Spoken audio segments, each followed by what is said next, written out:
Muito bem, senhoras e senhores, estamos no ar com mais um EBDcast. Hoje, uma aula extremamente martírica, né? Vamos falar aqui sobre Estevão, o primeiro mártir do cristianismo, aquele que primeiro sofreu, depois de Cristo, obviamente, né? Cristo sofreu por todos, Estevão sofreu depois e estamos aí numa trajetória que vai nos levar para a glória, mas que nessa trajetória podem ocorrer certos martírios na nossa vida. Eu sou o irmão Lucas, fica com a gente até o final e vamos aprender um pouquinho mais da palavra de Deus. Chegando com tudo que nem o Estevão, pregando o pé na porta dos fariseus e pregando a palavra com graça, humildade e o favor de Deus sobre a nossa vida. Eu sou o irmão Felipe, estamos aqui para mais um episódio e que bom episódio, a vida de Estevão. Cara, como que é incrível ser poucos capítulos ser tão marcante, né? Uma atitude tão gloriosa de um servo de Deus. E aqui nós estamos e vai valer a pena. Estamos em dois, mas a presença, se 2 ou 3 estiverem reunidos, ali Cristo já está, como já diria uma passagem, né? Acho que é isso, né? Quando um ou dois, não. Não. Quando 2 ou mais, né? E assim já fomos tentando fazer piadas. Nós dois aqui, você aí ouvindo e compartilhando, a palavra de Deus vai chegar, o Espírito Santo vai descer e vai nos encher com a sua presença. Mas vamos aqui falar um pouquinho sobre Estevão, quem foi Estevão, onde viveu, qual é o contexto da sua vida e por que ele é um exemplo de um homem avivado. Porque a gente está falando aqui de um trimestre sobre avivamento espiritual e nós vamos falar de uma pessoa que morreu, né? Já logo ali a gente vê que Estevão ele não teve uma carreira evangelística muito grande, né? Porque ele era um daqueles sete que foram escolhidos para ser diácono ali no começo da igreja, e logo em seguida, pouquinho tempo depois, Estevão sofreu o martírio. Por que em tão curto período de tempo, em tão poucos capítulos da Bíblia, um homem foi tão marcante assim, né? Por que nós podemos dizer que ele foi avivado? Por que um homem dessa maneira, o que ele fez, né, de tão especial, o que ele tinha de tão especial que o tornou tão marcante assim para nós, um exemplo, e que nós vimos, né, que depois, com o decorrer da história da igreja, nós vamos ver também, mais para o final do episódio aqui, a gente vai falar também sobre os outros apóstolos e discípulos, como eles morreram, os martírios deles, e nós temos também a história da igreja aí mostrando diversos e diversos homens. A gente já falou aqui também de um livro que chama Os Mártires do Coliseu, também da CPAD, olha o merchan aqui, né? Ó. Quem sabe a gente não consegue um patrocínio. Um patrocínio dos grandes, hein? Né? Então, esse livro ele conta a história ali do Coliseu Romano, aquela obra de arte monumental que a gente vê lá, aquelas ruínas, né, lindas que tem em Roma. Aquilo ali foi um lugar que foi desenvolvido por um judeu, construída por judeus e foi usada para matar cristãos, né? E nós vemos ali história de diversas e diversas pessoas que estavam diante da morte, animais, soldados, fogo ali, e a única coisa que eles tinham que fazer é negar a Jesus Cristo, negar a Deus, e eles seriam salvos, mas em nenhum momento eles baixaram a guarda, em nenhum momento eles arredaram o pé, e entregaram a sua vida como oferta de libação. Entregaram a sua vida, o seu sangue foi a semente para que nós hoje pudéssemos estar aqui glorificando a Deus. Estevão, que é muito interessante, nós vemos também que ele não tem nenhuma passagem nos evangelhos, né? Se nós formos estudar ali, tanto os sinóticos, Mateus, Marcos e Lucas, e o evangelho de João, nós não vamos encontrar ali a passagem de Estevão. Nós não vamos ver ali. Nós vamos encontrar Estevão já no capítulo 6 de Atos, né, quando ele foi ordenado diácono, né? Interessante. E nós vemos esse contexto na vida de Estevão. E talvez muitos levam assim a vida de Estevão ser marcada como o primeiro mártir, mas mais do que isso, é a vida dele, né? Não a morte. Lógico que a morte marcou por ser o primeiro a morrer crendo, defendendo o evangelho. Mas você vê a vida marcada, um homem cheio do Espírito Santo, um homem que a Bíblia vai registrar, que fazia sinais e prodígios, que Deus usava a vida dele, e você vai ver, comparar nos dias de hoje, diácono. Pequenas funções ele fazia para ajudar no dia a dia da igreja, né, Lucas? Você vê, às vezes nós pensamos que, pô, eu preciso fazer muito. Cara, você fazer o pouco bem feito, de qualidade, com amor, por mais que seja simples, por mais que você pense que ninguém está te notando, Deus está notando, está enchendo a sua vida e Deus está sendo glorificado através das atitudes. Por mais que seja pequena, mas é feito com boa vontade, com amor, com dedicação, o nome de Cristo é glorificado. Então, você vê que Estevão, sendo o diácono, não era o apóstolo, não era o presbítero. Nós vamos ver que os apóstolos que ficou com a função, entre aspas, do ministério da palavra, e mesmo assim, um diácono se destacou entre os outros. Por quê? Fazer, por mais que seja pequeno, entre aspas, mas bem feito, faz toda a diferença, né, Lucas? Exatamente. Nesse ponto, a gente pode também colocar como exemplo a vida da avó e da mãe de Timóteo. Né? Pouco se fala sobre elas, mas a gente, quando Paulo fala com Timóteo para que ele guarde a fé que ele recebeu da sua avó e da sua mãe, a gente vê que são duas mulheres muito temente a Deus ali, que ensinaram Timóteo desde a sua tenra idade o que é a fé. E nesse ensinamento que elas trouxeram, elas demonstraram um trabalho muito primoroso com a verdade, com a palavra de Deus. E aí nós vemos o grande homem que foi Timóteo. Outro também, Priscila e Áquila. Né? A gente vê falar sobre Priscila e Áquila, eles foram muito importantes, mas fizeram tarefas pequenas. Então, às vezes, a gente fica preocupado com fazer grandes coisas. Eu preciso fazer grandes coisas porque senão eu não estou fazendo a obra de Deus. Mas um relógio ele tem engrenagens grandes e pequenas, e às vezes é o pequeno trabalho que faz realmente a roda girar. Né? Às vezes a gente está ali fazendo um trabalho pequenininho, ninguém está olhando, ninguém está notando, mas Deus está notando, Deus está vendo. Às vezes a gente se levanta, vai até um recém-convertido, né? Um novo convertido, vai ali, dá um abraço nele, vai ali, cumprimenta ele, dá uma atenção, fala com ele, e essa pessoa ela recebe aquilo ali como um amor, um carinho, que talvez ele estava esperando de um líder da igreja, que um líder da igreja tem tanta coisa para resolver, tem tanto problema, que acaba não notando essas pequenas atitudes, né? Acaba deixando isso passar. E aí vem a gente ali, todo pequeno, todo sem jeito, e faz essa pequena obra que a gente fala assim, poxa, nem tem importância, mas diante de Deus esse amor, esse carinho tem uma importância gigantesca. Essa pessoa que a gente acabou de abraçar, que acabou de demonstrar um afeto e um carinho, talvez essa pessoa está num dia difícil, está enfrentando ali as dificuldades do início da sua conversão, e essa pessoa lá na frente vai ser um grande ganhador de almas. Então nós vemos que a gente precisa ter um carinho com as pequenas coisas. Mas um detalhe da vida de Estevão é que ele foi, né, a gente já falou que ele foi um dos 7 que foram colocados como diáconos ali, né, porque havia muita gente para ser cuidado. E aí o pessoal fazia meio que uma distinção ali entre as viúvas dos gentios e as viúvas dos judeus. A igreja ali precisava cuidar de todos. E aí os apóstolos falaram, olha, a gente precisa continuar no ministério da oração e da palavra, e a gente precisa levantar alguém para cuidar disso. Então oraram e levantaram 7 pessoas para cuidar dessa área do cuidado com as pessoas, né? de sustentar as pessoas no que elas precisavam. E um desses homens era Estevão.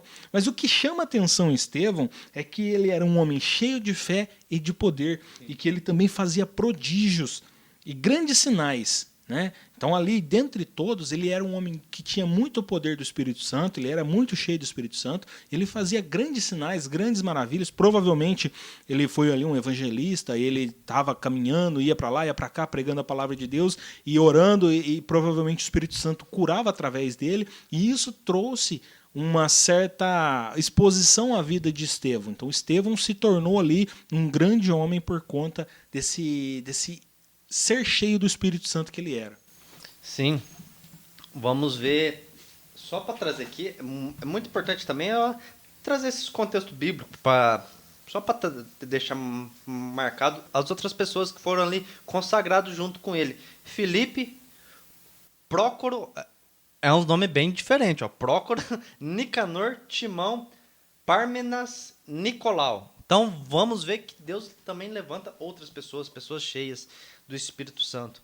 E se importar, cara, com a obra, né? Você vê até um assunto importante para a gente debater, que nós estamos falando sobre avivamento, Lucas, sobre esse contexto também da vida de Estevão, um homem cheio do Espírito, cheio de fé. Deus usava Estevão para fazer sinais e prodígios. É muito interessante isso.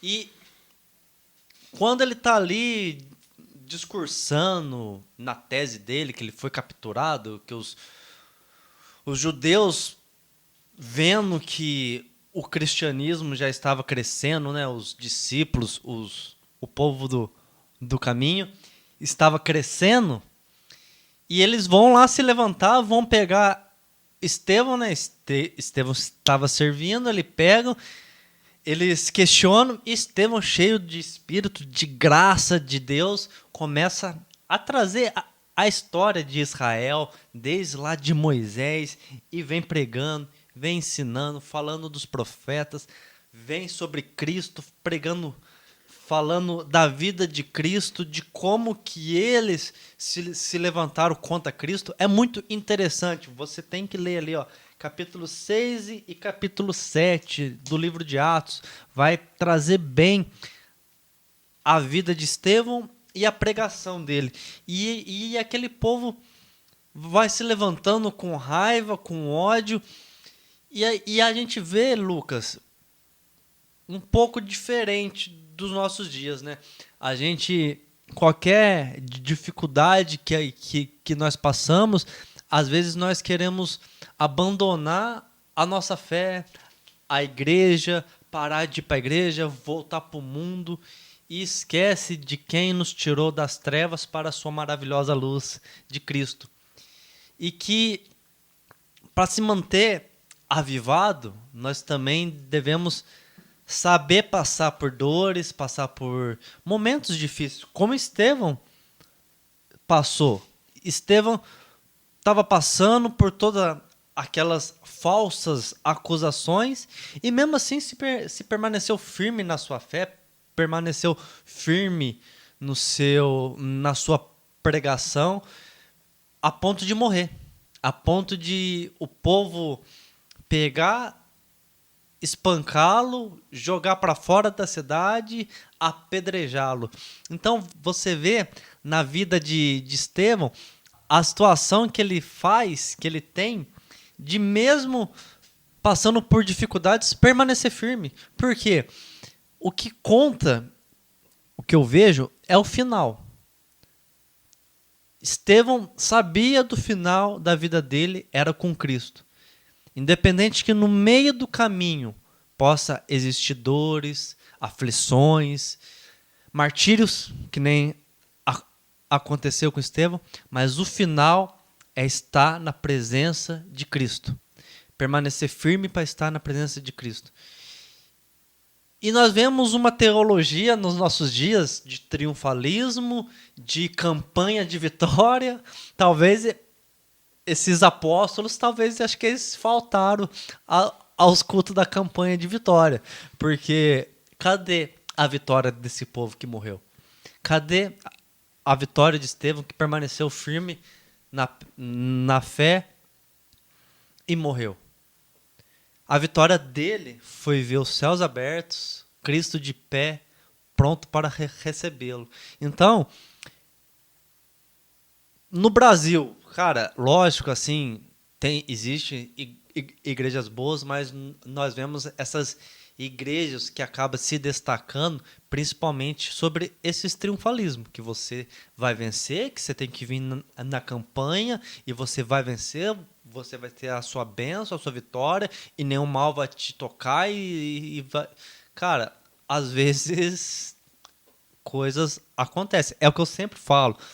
Coisas ruins acontecem com pessoas boas e coisas boas acontecem com pessoas ruins. Mas o que vale é você continuar com a sua fé e olhar para o final. É olhar para o fim. Asaf via tudo isso. Asaf via o ímpio vivendo a sua vida desordeira e indo bem. E Asaf, um servo de Deus, servindo a Deus e, entre aspas, indo mal. Mas ele viu o final daquele que serve e daquele que não serve. O que conta é permanecer firme para receber a coroa da vida. É o que aconteceu com Estevão.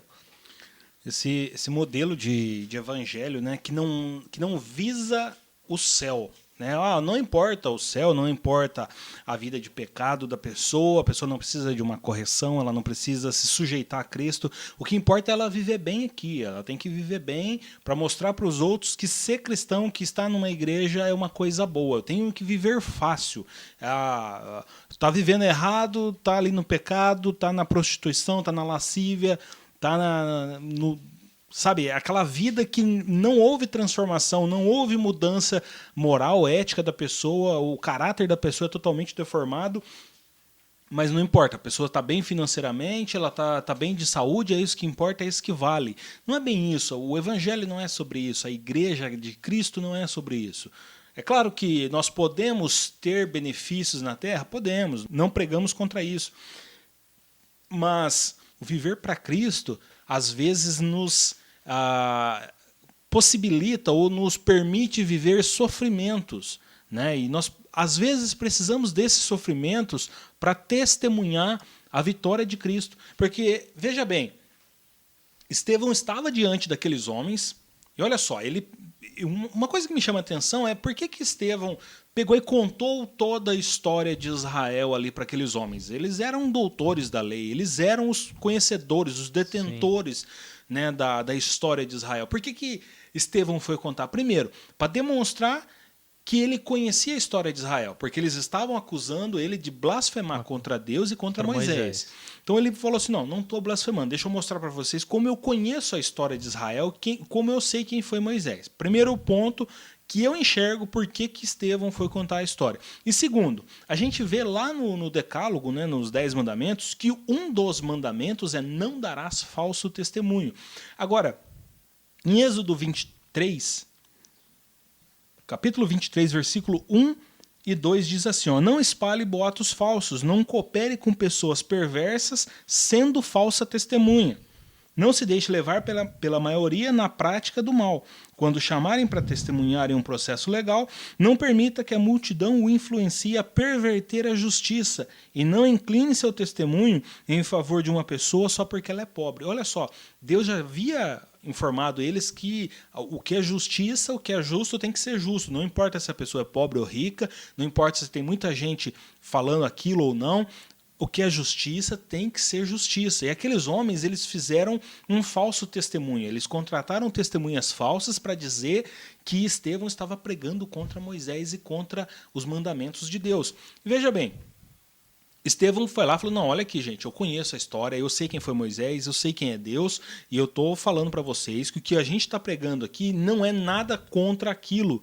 Né? Não, a gente não está pregando para abolir os 10 mandamentos, a gente não está pregando para deixar a lei de lado, não, a gente está pregando para se cumprir a lei, porque Cristo cumpriu a lei. Cristo é o cumprimento da lei. Então aqui Estevão estava diante de uma situação de opressão, ele estava num momento complicado, difícil, sendo acusado por uma coisa que ele não estava fazendo, e ele ainda assim conseguiu ver a glória de Deus, ainda assim ele se permaneceu firme, calmo e o seu pensamento esteve sempre nas coisas do alto.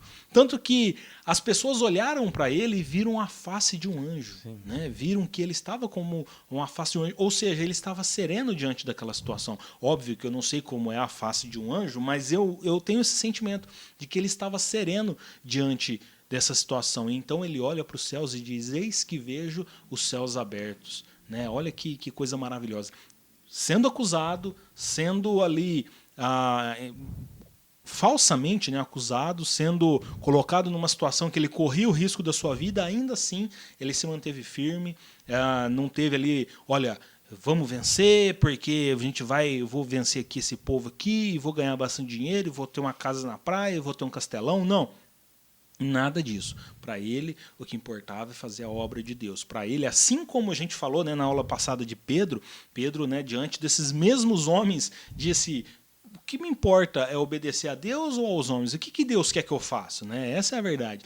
Estevão estava no mesmo pensamento e no mesmo sentimento de Pedro. O que me importa é obedecer a Deus ou aos homens? Eu vou obedecer a Deus. Ah, mas os homens vão te matar. Deixa matar, eu vou para com Deus, não importa. Hoje, no nosso tempo, talvez a gente não morra. Talvez.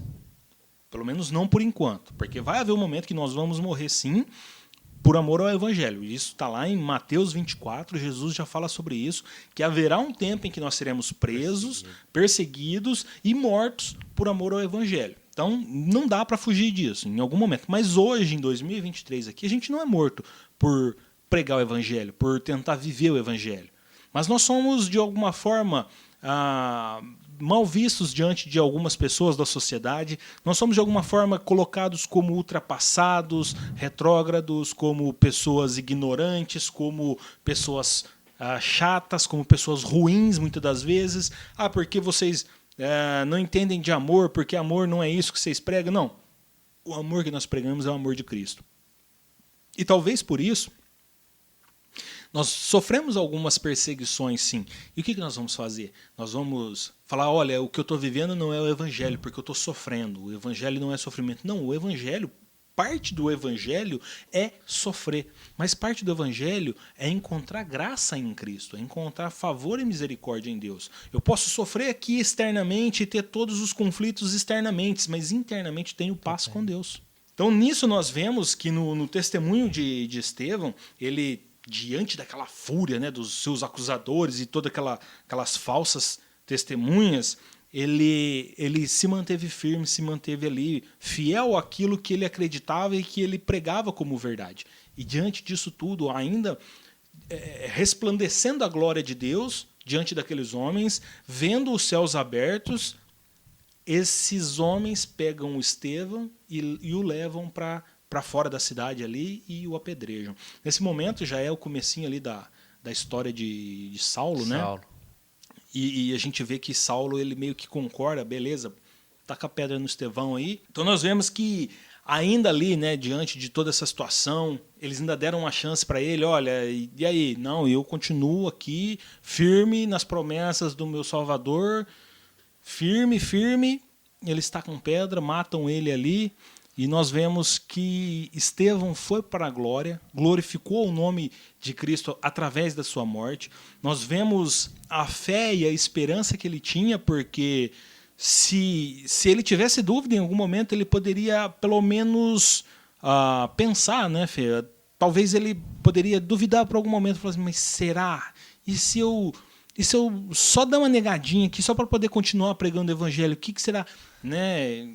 E aí, como é que fica essa situação? Não, ele tinha plena convicção, ele tinha plena fé. Mesmo que me matem aqui, mesmo que eles venham aqui, cortem a minha cabeça, me matem apedrejado, me crucifiquem, façam o que quiserem com o meu corpo, mas a minha alma se deleita em Cristo, a minha alma se deleita em Deus. Eu tenho plena fé e convicção que quando meu corpo aqui der o último suspiro, eu estarei na glória com Cristo, com Deus, ceando, lá descansando pela eternidade, glorificando a Deus. É importante do cristão, é você ter paz no meio de todas as dores e sofrimentos, porque ele estava pregando a verdade, ele não estava mentindo, ele não estava fazendo injustiças e nada, ele estava apenas pregando a verdade e ensinando a verdade.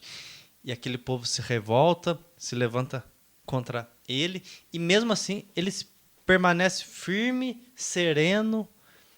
Isso é ser cristão, é permanecer, você ter a paz no meio da guerra. É você estar na guerra total, mas você está em paz. Você está em paz sabendo que aquele que te guarda não dorme, não vacila, por mais que você possa ter o teu último suspiro aqui, e você fecha os seus olhos, Quando você abrir os seus olhos no céu, você vai estar com Deus. Porque você está em paz, fazendo o que é certo. E é interessante você ver que os apóstolos, a igreja, o povo do caminho, não levantou boicote, né, contra os judeus, né? Muito diferente dos cristãos de hoje. Qualquer coisa quer boicotar, fazer campanha contra as coisas, contra a esquerda, contra a direita, contra o... Cara, e às vezes se cansa tanto brigando uma luta que nem Cristo mesmo brigou. Cristo não foi lá brigar contra os romanos, contra a política da época. Ele veio pregar o reino de Deus. E os discípulos seguiram pregando o reino de Deus, não se levantando contra o Império de Roma.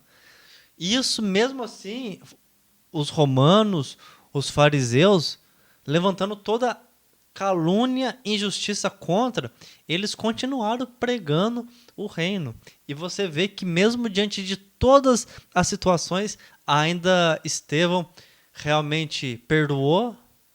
Cara, isso é o que diferencia a vida, nem tanto a morte, mas a vida, o perdão. O perdão, cara, é o que a gente fala. O perdão não é para os outros, é para nós mesmos, cara. Estevão sabia que o perdão, na verdade, era para ele, cara. Ele precisava perdoar por causa dele, cara, porque ele necessita do perdão, porque Deus o perdoou. Ele sabia que ele tinha que perdoar, cara. Então, sendo acusado injustamente, sendo apedrejado injustamente, ainda ele pede, fala, Deus, não imputa esse pecado a eles. Que vida, cara, que testemunho. É um exemplo para nós, é um exemplo que a gente precisa ter, porque é o que a gente fala, se você pisar no meu calo, é tapa na orelha, né? É tapa na orelha. E não é assim que a Bíblia nos ensina, não é assim que Cristo nos ensina, e nós precisamos, para viver esse avivamento, é isso, cara, é isso. No ano que a política passou, violenta, a igreja, cara, que bombardeio que foi, cara. Quanto crente mostrando as suas garrinhas, cara, que coisa triste, cara. Se levantando contra os irmãos, cara. Agora é tempo de pedir perdão. O avivamento não é tirar o atual presidente, não é colocar o antigo presidente, que não vai adiantar nada. A questão não está no governo dos homens, está no governo dos céus. É rasgar o coração para Deus, é pedir perdão, é aprender a pedir perdão como o Estevão fez, cara. Estevão tinha uma vida fazendo tudo certo, cara. Ele sabia que ele precisava do perdão. Ele fala, Deus, não perdoa. Ele fala, Deus, perdoa esse povo. Perdoa, não imputa eles esse pecado. Porque ele recebeu o perdão e sabia que também precisava perdoar. Parte da oração do Pai Nosso, né? Perdoa as minhas transgressões, assim como eu perdoo aqueles que têm me ofendido, né? Isso Cristo já nos ensinou. A gente tem que pedir perdão para Deus da mesma forma, na mesma medida com que nós perdoamos outras pessoas, né? E às vezes a gente quer sair na vantagem, não quer perdoar a pessoa e ainda quer o perdão de Deus. Então Deus vai colocar na balança lá e falar, mas você não tem perdoado, como que eu vou te perdoar, né? Embora ele já tenha nos perdoado em Cristo. Mas, voltando a essa questão da nossa atualidade, aí, a gente vê que, eu pelo menos vejo, né, um dos erros que nós como igreja temos cometido é lutar contra ideologias de uma maneira assim...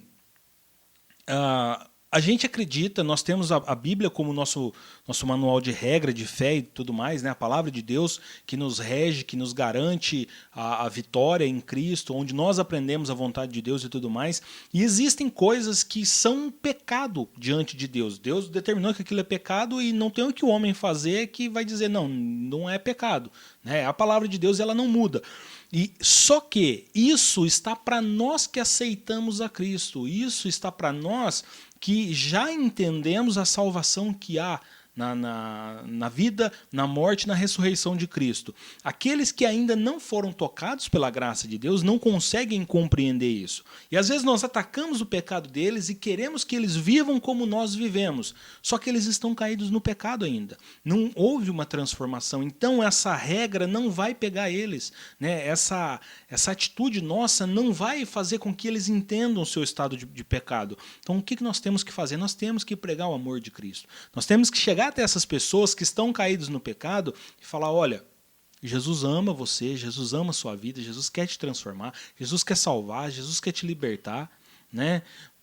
Obviamente, você está vivendo uma vida de pecado, né? Não estou dizendo aqui que a gente precisa, não, beleza, vamos concordar com o pecado. Não é concordar com o pecado, mas é pregar o amor de Cristo, pregar o amor de Deus ao entregar o seu filho para morrer numa cruz por nós. É fazer com que essa pessoa entenda que ela precisa se sujeitar ao senhorio de Cristo. É fazer com que essa pessoa compreenda que Deus, ele mandou Jesus para não ser apenas Salvador, mas ser também Senhor. E uma coisa não tira a outra. Então ele é Senhor e Salvador. Então se eu sou salvo por Cristo, então automaticamente eu preciso me submeter ao senhorio dele. E esse senhorio me exige coisas. Esse senhorio exige que eu abandone a minha vida de pecado. E às vezes nós olhamos para aquelas pessoas que estão vivendo no mundo, no pecado, em pecados que toda a igreja está apontando, está colocando ali no telão e falando, olha, está em pecado, está em pecado. Às vezes nós estamos tacando pedra nas pessoas, matando as pessoas apedrejadas, porque aquela pessoa está em pecado. Só que nós também estamos em pecado. Nós também pecamos, porque nós não amamos. Nós não amamos. E se nós não amamos, nós estamos errados. Então nós precisamos, acima de tudo, amar o próximo, como a Cristo amou a igreja, como nós nos amamos. Isso é ordenança divina, isso está na Bíblia, isso Deus já falou. Amar o próximo como a ti mesmo. Né? Amar a Deus acima de todas as coisas, beleza, mas ama o próximo como a ti mesmo. Ou seja, perdoa o próximo como você quer perdão. Você vê a pessoa em pecado, não vai ficar apontando o dedo, não vai ficar estendendo o teu braço e falando, olha, você está em pecado, para dar ali um peteleco, mas estenda a tua mão para tirar aquela pessoa daquela situação de pecado. Estenda a tua mão para curar aquele que está ferido. Estenda a tua mão para ajudar a libertar uma pessoa cativa. Não para apontar, olha, você está em pecado, você está cativo. É a mesma coisa que a gente passar por uma rua, ver uma pessoa caída ali na rua de fome, né? A pessoa tá com fome, tá toda suja, remendada ali, e a gente fica apontando a mão e falar, você tá com fome aí, você tá sujo, que você tá fedendo. É isso que nós fazemos quando nós olhamos para o mundo e falamos assim, olha, você está vivendo em pecado, a Bíblia não é isso, e não sei o que tem. É isso que nós fazemos. Nós olhamos para alguém que está precisando da misericórdia de Deus, alguém que precisa de um pão, de uma comida, e nós não damos esse pão, essa comida, mas nós apenas apontamos a nossa mão, apontamos o nosso dedo para o erro da pessoa. Não é a nossa função fazer isso. A nossa função é pregar o amor e o evangelho. A nossa função é chegar no oprimido e falar, olha, a cura, a libertação para a sua vida, aquele que está doente, que está cansado, Deus quer te libertar desse fardo. Para aquele que precisa de uma restauração e falar, Deus, ele é o teu restaurador. Deus é aquele que quer te trazer de volta. Deus te criou, ele te ama, ele quer te trazer de volta. Só que nós, como cristãos, aceitamos isso. Somos alegres e felizes por ter isso. Só que nós não queremos que outras pessoas tenham. Porque essas pessoas vivem diferente de nós. Para que elas tenham a salvação que nós temos, essas pessoas precisam automaticamente parar de viver em pecado. Só que não é assim que funciona.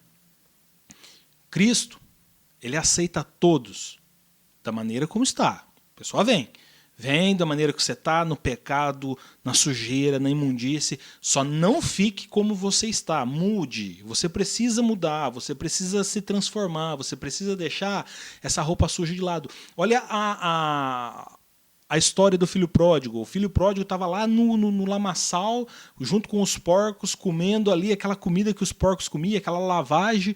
Ele volta para a casa do seu pai, e o seu pai está ali de braços abertos, abraça ele. Eu sempre vejo essa cena da seguinte forma, né? Um senhorzinho com aquelas roupas, aquelas vestes brancas limpinhas, cheirando amaciante e tudo mais, e aí vem aquele cara fedido que fazia anos que não tomava banho, que não fazia barba, que não passava um desodorante, tudo sujo, porque vivia com os porcos, né? Tava na imundície, e aí ele vem e ele abraça, não se importando com a sua roupa limpa, mas ele fala: dá um banho no meu filho, dê vestes novas, dá uma sandália nova, dá um anel novo para ele, mata ali o melhor bezerro que a gente tem, vamos fazer um churrasco aqui, vamos fazer uma festa, porque o meu filho estava morto e agora viveu, ele estava longe e agora voltou. Né? Quando uma pessoa aceita a Cristo, quando uma pessoa se arrepende da sua vida de pecado, é exatamente isso que acontece. Deus, ele se alegra com isso. Deus, ele pega aquela pessoa e traz de volta e fala assim: vamos fazer festa porque ele voltou para mim. Ele voltou, e é isso que nós precisamos fazer. E às vezes nós ficamos como o filho que não foi embora, o filho mais velho, fica ali, poxa, mas, né, por que ele merece festa? Eu tô aqui e não mereço festa. É só você pegar um bezerro aí e fazer a festa. Entendeu? É só você viver a tua vida fazendo festa com as coisas de Deus, é só viver a tua vida bem. Não precisa sair, não precisa sofrer para viver bem comigo. Só viva bem. Você não está vivendo bem porque você não quer. Mas por que eu não quero viver bem? Porque eu estou olhando o outro que está lá, que está vindo, que está procurando, que está precisando, e estou apontando. Olha lá, está lá sujo, olha lá, está lá no pecado. Ó, você está vivendo em pecado. A Bíblia não quer isso. Ó. Mas eu entendo, aquela pessoa entende o que é a Bíblia. Aquela pessoa entende o que é o Evangelho, aquela pessoa que está lá no pecado, ela realmente vê o estado dela? Será que ela entende, ela enxerga a situação que ela está? É isso que nós precisamos mudar. É isso que nós precisamos parar de fazer. E parar com essa mania de que o Evangelho é um argumento para ser usado como um projeto de poder humano, em que algumas pessoas vão dominar ali a esfera política e isso vai nos trazer bênçãos materiais aqui nessa era. Deus nunca prometeu bênçãos materiais. Ele nos dá. Conforme a sua vontade, conforme o seu querer, ele nos dá.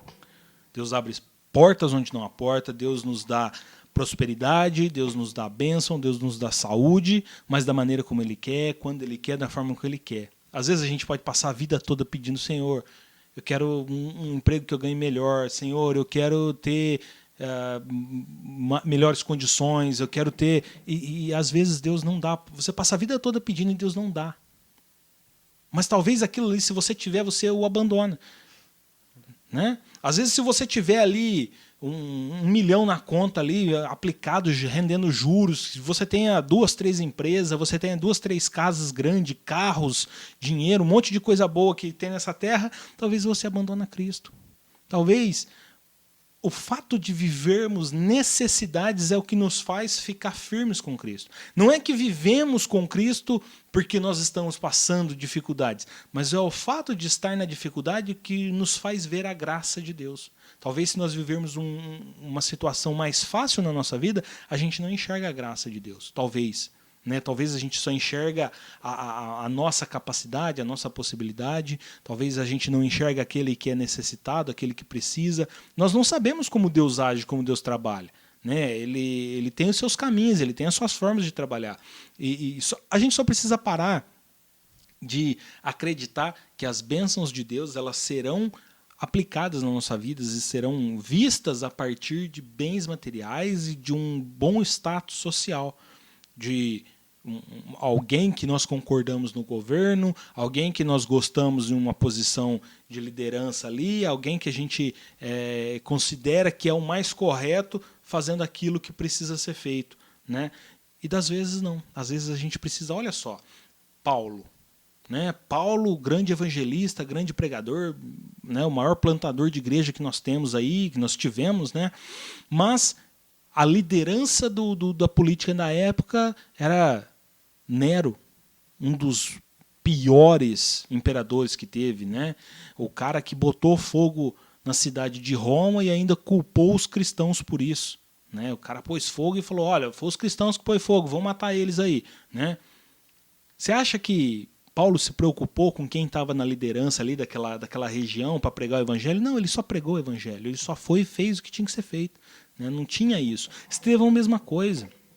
Você acha que a liderança religiosa e política ali da época de Estevão era alguém que ele concordava, que ele queria? Não, não era. Você acha que ele estava numa condição favorável? Não, ele não estava. Ele estava totalmente contra o regime do mundo. Ele estava totalmente contra a ideia e as ideologias daquele tempo, daquele momento. Mas ele estava fiel à palavra de Deus. Tanto que, diante de toda essa dificuldade, diante de todo esse martírio, diante de toda essa falsidade que se levantou contra ele, ele ainda teve a coragem e a capacidade de joelhos dobrados, entregar a Deus o seu espírito e ainda pedir perdão pelos seus acusadores. Senhor, perdoa eles. Não impute sobre eles esse pecado. Ou seja, Senhor, dê a eles ainda a possibilidade de se arrependerem. Dê a eles ainda a possibilidade de entenderem o que está acontecendo aqui. Né? Talvez essa atitude, a Bíblia não nos relata e nós não temos escritos a respeito disso, mas talvez aqueles homens que o mataram depois se converteram e compreenderam o seu pecado. Talvez esses homens depois pregaram o evangelho a partir de, poxa vida, eu matei um servo de Deus, então eu vou dedicar minha vida por isso, por essa obra. Né? Talvez esse perdão que Estevão pediu a esses homens foi o que salvou muitas almas e muitas vidas. Provavelmente salvou a Paulo. Paulo estava ali, né? Paulo recebeu as vestes de Estevão nos seus pés. A tradição vai nos mostrar que isso acontece porque Paulo assumiu a autoria daquele assassinato. Se fosse falar, ó, quem que matou esse aqui? As vestes estavam no pé daquele que autorizou o apedrejamento. Falou, eu autorizo, então pode depositar a capa de Estevão aqui para mim que eu autorizo apedrejar. E você vê depois Paulo se convertendo. Então nós vemos um trabalhar do Espírito Santo, mesmo na dor e no sofrimento, para tudo tem um propósito. É o famoso versículo lá de Romanos 8, né? Todas as coisas contribuem para o bem daqueles que amam a Deus. Então, mesmo na dor, mesmo no sofrimento, as coisas com Deus irão contribuir. E nós vamos ver também que o Estevão foi o primeiro cristão. Depois nós vamos ter ali em seguida o primeiro apóstolo, que é Tiago, que vai estar nos relatos do capítulo 12. Né? Tiago, irmão de João, foi o primeiro apóstolo a morrer, onde Herodes mandou matar, né, Tiago. E depois nós vamos ver também, nós pegamos aqui, até o Lucas deixou pronto, uma lista de como que os outros discípulos foram mortos, né? E a gente vê que realmente nós não temos problema nenhum. As dificuldades que a gente passa, se a gente for ler aqui os relatos da morte dos discípulos, um que me chama muito a atenção é a crucificação de André, crucificado em X. Você vê ali que passou por momentos difíceis. Temos também ali um que me chama muito a atenção, que foi arrastado pelas escadarias. Marcos foi arrastado pelas ruas lá no Egito de Alexandria. Então você vê que temos mortes aqui que é bem dolorosas, foram perseguidos, João foi jogado no tacho de óleo quente e Deus o livrou. Deus teve misericórdia e o livrou. Então vamos ver ali, Lucas, uns relatos realmente muito... Bartolomeu, esfolado vivo. Cara, o que a gente passou? Nada, né? Nós não passamos nada perto nada desse povo. A gente vê o Pedro, a gente falou, né, na aula passada, Pedro ele foi condenado a ser morto, crucificado, mas ele não aceitou ser crucificado como Cristo. Não, eu não aceito, não mereço morrer como meu Salvador, me crucifica de ponta cabeça. E crucificaram Pedro de ponta cabeça. Ele se achava indigno de morrer igual Cristo morreu, né? Então ele pediu para ser Crucificado de cabeça para baixo. Então você vê que outras marcas. Qual que te chama assim atenção, Lucão? Cara, eu vejo uma que me chamou a atenção aqui nessa pesquisa que eu estava fazendo aqui, né? É claro que essas mortes dos apóstolos aqui, dos discípulos e dos grandes homens, né? A gente está falando aqui de Marcos, Mateus, Lucas, tem Barnabé também, né? A gente vai fazer um descritivo aqui para você saber um pouquinho também. Mas isso aqui é como somente alguns estão na Bíblia, né? Como é o caso a gente acabou de falar de Estevão e Tiago, né? Irmão de João. Irmão de João. Tiago maior. Os outros é questão assim de relatos de pessoas que viveram na época que deixaram pra gente. Então existem algumas controvérsias, não é? Alguns não são confirmados. Pedro foi confirmado, mas existem outros que não foram confirmados. Mas um que me chamou muita atenção foi Tiago Menor. Ele foi lançado do pináculo do templo em Jerusalém e depois ele foi espancado até morrer. Você imagina, você sobe lá em cima no pináculo do templo, joga o cara lá de cima, o cara não morre, mas quebra tudo, né? E aí os caras espancam ele até a morte. Imagina você sofrer tudo isso por amor ao evangelho. Então a gente tem aqui uma lista com 16 pessoas. Lê pra gente aí, Fê, como que essas pessoas morreram aqui? Vamos lá, nós vamos ver. Vamos começar aqui pelos discípulos e depois nós vamos ter desses grandes evangelistas. Nós vamos ver aqui, ó, Pedro, vamos começar com o apóstolo que era líder na sua época, ele foi crucificado de cabeça para baixo. Nós vamos ver, tem alguns filmes que eu acho muito interessantes, que é filme que pegam ali relatos da tradição da igreja apostólica, né, que vai guardando ali, que foi passando de tradição, que é memória, e os relatos históricos que Pedro, ele ficou preso, né, depois morreu, e há os relatos, e isso não vou trazer aqui porque não está na Bíblia, não posso confirmar, é relato que os soldados que faziam a guarda de Pedro vieram a se converter, porque vendo a vida que ele levava na prisão, o sofrimento que ele levava, e mesmo assim permaneceu firme e fiel a Cristo, sempre em paz, aquilo ali chamava muito a atenção dos soldados que faziam a guarda dele. Então você vê que há relatos e que eles se converteram porque viu uma vida santa de um homem sofrendo e mesmo assim permaneceu firme. Então Pedro foi crucificado de cabeça para baixo, pois achou ser indigno de morrer igual a Cristo. Simão, ele foi crucificado em Beirute, no Líbano. André, que eu já falei, que chama minha atenção, foi crucificado em X. E um relato interessante é a bandeira da Escócia, que tem aquele X que é em homenagem à crucificação de André. Vemos Filipe, que ele foi crucificado na Turquia. Paulo, nós sabemos que ele foi decapitado por Nero em Roma. Bartolomeu, esse aqui também, esfolado na Macedônia Romana, hoje Armênia. Ó, o Lucas trouxe bem certinho para nós aqui, ó. Tudo os relatos também, a distância que esse povo foi. Eles espalharam, não estavam juntos, foi cada um para um lado. Tiago, que está em Atos 12, é o Tiagão, como está em The Chosen. The Chosen, se você assistir, você vai ouvir falar do Tiagão. Tiagão é o irmão de João. Ele morreu decapitado em Jerusalém. Tadeu foi morto em Beirute do Líbano. Mateus, mártir a fio da espada na Etiópia. Matias, lembrando que ele foi o discípulo escolhido pelos apóstolos. Ele foi morto, apedrejado e decapitado na Etiópia.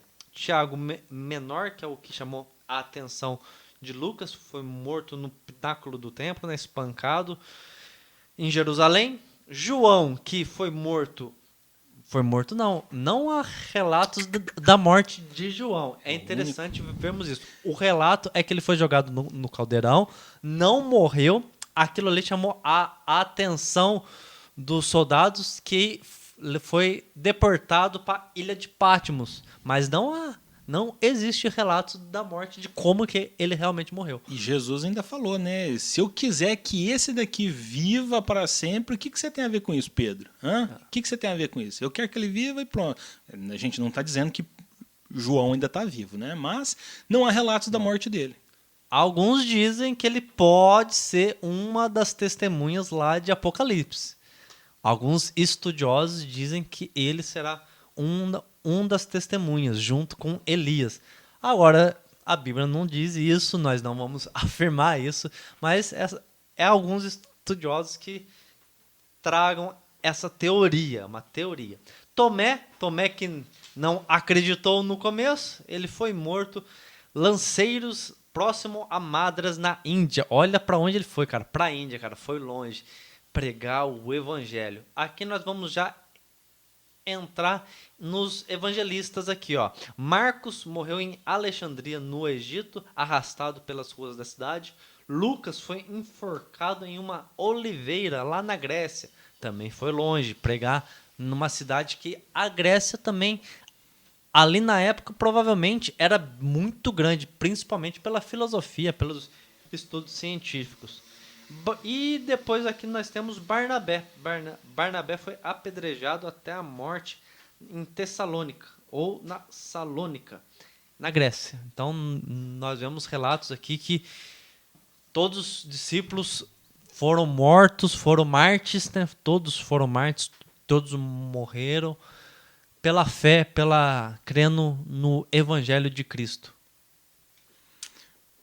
E aí depois desses vem, né, o pessoal, não somente esses, né, enquanto esses aqui morriam dessa forma, muitos morriam perseguidos ali, muitos eram levados aos leões no Coliseu, nas arenas, né, morriam ali. Tem um relato aqui no livro, cara, que eu acho fantástico, que é uma pessoa que eles soltam os ursos, os leões, os animais ferozes e tudo, e aí essa pessoa, ela olha para o pessoal ali, para o imperador, e fala assim: vocês acham que vocês têm poder sobre a minha vida?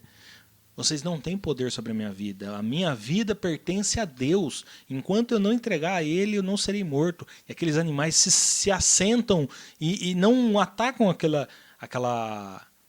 pessoa, e aí eles ficam furiosos ali. Então essa pessoa se ajoelha, faz uma oração, abre os braços e entrega a sua alma a Deus, e só então os animais atacam ele e devoram, né? Eu acho muito lindo isso, né? A fé que essas pessoas tinham para desafiar a autoridade, desafiar ali as leis naturais, né? Porque um animal feroz com fome, você acha que não ia atacar? Mas não atacaram, assim como foi, né, com Daniel ali na Cova dos Leões. E aí depois a gente continua aí em toda a história da igreja, diversas e milhares de pessoas morreram e foram apedrejadas e foram perseguidas. Hoje eu terminei de ler um livro que chama Graça Maravilhosa ao Principal dos Pecadores, a história de John Bunyan, um homem que ele conta, né, é uma biografia. Ele escreveu esse livro enquanto ele estava preso, ele viveu 12 anos preso por pregar o evangelho. Ele conta ali todo o seu processo de conversão, como que ele lidou com os seus pecados, né? Como que ele não aceitava que ele era merecedor da salvação, ou seja, ninguém é merecedor, né? Mas nós recebemos a salvação, e ele não aceitava porque ele era muito pecador. E os seus pecados eram muito intensos, e que Cristo, a morte de Cristo, o diabo falava na cabeça dele que a morte de Cristo não era o suficiente para apagar os pecados dele, e ele se afligia muito por isso, até que ele foi encarcerado por pregar o evangelho, né? Ele conta que ele recebeu um dom de entender a palavra de Deus e conseguir transmitir às outras pessoas, e por conta disso ele era muito chamado para pregar.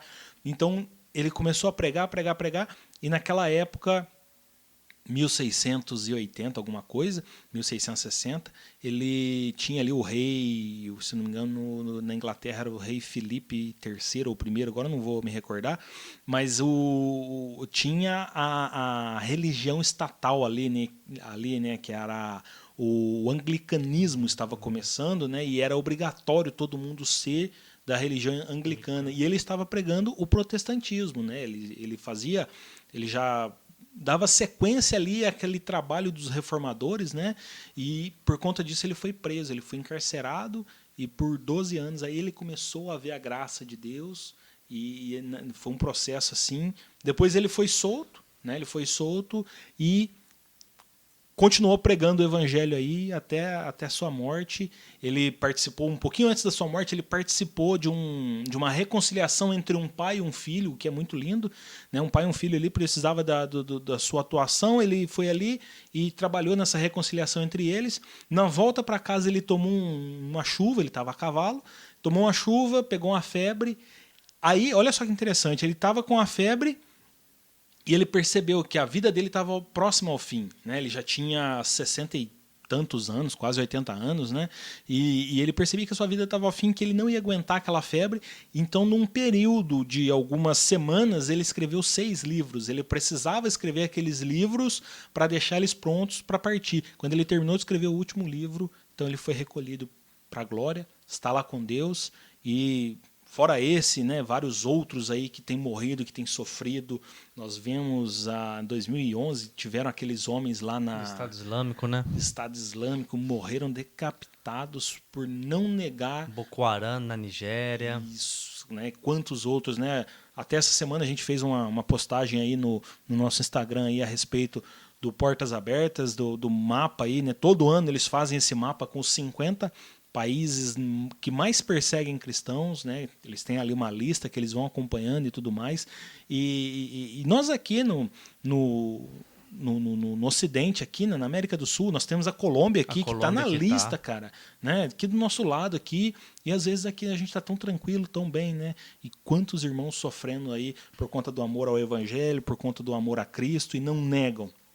Não negam. A Turquia lá sofrendo com esses terremotos, os prédios caindo. E quem que está lá socorrendo as pessoas? A Igreja de Cristo. A Igreja de Cristo está lá ajudando, dando abrigo, dando amparo. Está lá, mesmo num lugar que são perseguidos, num lugar que são mortos, eles estão lá ajudando, expressando o amor. Isso sim é ser, sabe, é entender o seu papel de cristão, né? Isso sim é compreender o seu papel dentro do reino de Deus, né? Às vezes nós reclamamos tanto aqui porque nós não temos isso, não temos aquilo, às vezes nós não temos oportunidade e reclamamos, às vezes tem tanta coisinha pequena que a gente se preocupa e a gente vê essas pessoas dando a sua vida literalmente, morrendo mesmo por amar o Evangelho e eu me sinto um nada perto deles, sabe? Eu olho para eles e eles sim são heróis da fé. Eles, para mim, eles são verdadeiros fiéis, homens fiéis, temente a Deus. Eu olho para eles e falo, eu não sei de nada, eu não mereço nada, eu ainda preciso fazer muito mais, eu ainda preciso me entregar muito mais, eu só tenho que continuar orando e intercedendo a Deus pela vida deles. Acho que é assim que todos os apóstolos pensavam, é assim que eu acho que todo cristão deve pensar. Realmente nós não somos merecedores, nós temos muito mais do que merecemos, sem dúvida nenhuma. Cristo nos deu e nos dá muito mais do que a gente merece. Nada que a gente faz pagará o que Cristo fez por nós, e que nós possamos sempre pensar assim, que nós fazemos poucos e que nós sempre podemos fazer um pouquinho mais, podemos melhorar um pouquinho mais, podemos pregar um pouquinho mais, podemos abraçar um pouco mais, podemos olhar com piedade as pessoas um pouco mais e parar de julgar, parar de olhar uma pessoa na rua bêbada ou drogada e pensar, ele está aí porque ele escolheu, e ter mais compaixão, ter mais misericórdia, ter mais piedade. Nós podemos parar de pensar. Muitos cristãos, talvez aqui no Brasil, olharia lá para a Turquia e falaria, isso que dá a perseguir a igreja, agora vai pagar. Cara, e não é nada disso. É orar pelo aquele povo, para que a graça e a misericórdia de Deus possa alcançar, e não que nós possamos condenar, julgar, mas ter mais piedade, mais amor e pedir para Deus não imputar esses pecados e que a graça de Deus possa alcançar e abrir os olhos desse povo, que eles realmente não sabem o que faz, então não adianta querer olhar para uma pessoa num estado, numa situação de dificuldade e achar bem feito, é isso mesmo. Escolher o bebê, é isso que dá. E nós possamos ter mais piedade. Não estou falando de passar a mão na cabeça, não estou falando de que você tem que abraçar e concordar com tudo que a pessoa fala, não.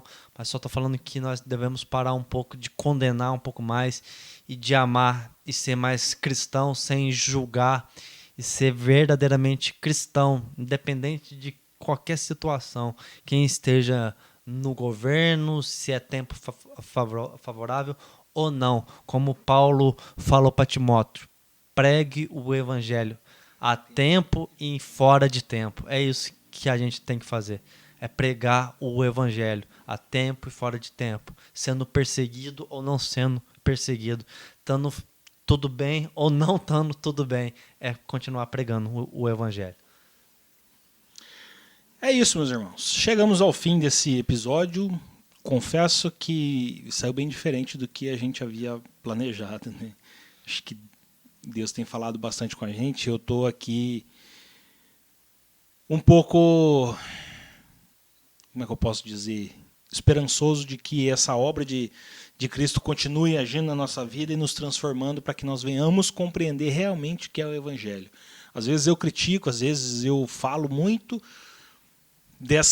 desse posicionamento que a igreja brasileira tem com relação à política, né, nesse momento que nós estamos vivendo, mas eu preciso começar também a amar um pouquinho mais essas pessoas e começar a interceder mais por elas do que ficar aqui batendo na tecla de que precisa parar com isso, precisa parar. Mas é só o Espírito Santo que vai agir na vida dessas pessoas, né? Mas chegamos ao fim. Um excelente episódio, um episódio maravilhoso. Aprendemos sobre a vida de Estevão, né? Estevão, um homem de Deus aí que nos deixa um exemplo. Uma vida curta, mas uma vida muito intensa. Espero que Deus tenha falado ao seu coração também. Espero que você possa aproveitar esse tempo com a gente aí. Compartilhe aí com os seus amigos, seus familiares. Compartilhe com aquela pessoa que você gosta, que precisa aprender também um pouquinho da palavra de Deus. Nós estamos aqui sempre buscando aprender. Nós não sabemos muito, mas o que nós sabemos, nós tentamos compartilhar. Eu espero que Deus te abençoe, eu espero que você seja agraciado com a presença do Espírito Santo nesse momento. Eu oro pela sua vida e eu peço para que Deus te abençoe. Nós não temos presbítero para deixar uma bênção apostólica, mas até o próximo episódio e fiquem todos na paz do Senhor.